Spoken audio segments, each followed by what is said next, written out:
The Rocket Pop. There's nothing I would love more when I was a child than running to the ice cream truck and getting my favorite frozen treat. But these days, when I'm thinking about a Rocket Pop, I want something a little more sophisticated. So I came up with my own version that uses lots of whole fruit, great ingredients to make that same satisfying pop.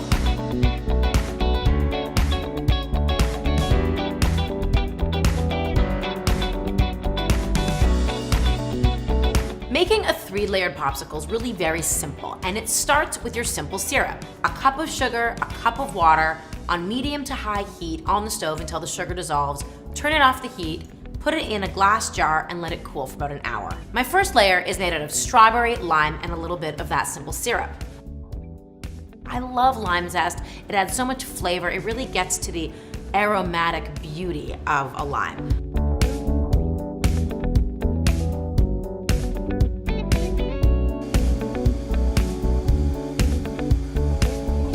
Now, to transfer it into your ice pop mold, the thing you want to remember is that this is a very big mouth and it will spill everywhere. Those are very small molds.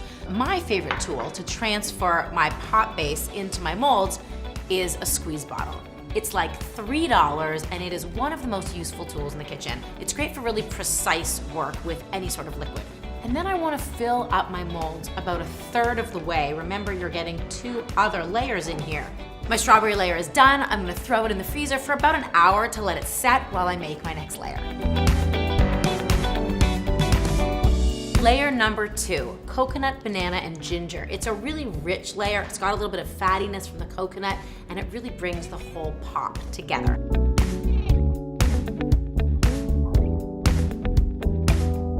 Now you have to peel your ginger first, so it looks like this before you grate it. Taking this teaspoon, just use the front tip in a downward motion, and you'll just get off that really thin skin. And this will give it a little bit of a kick, a little heat, and a beautiful aromatic touch.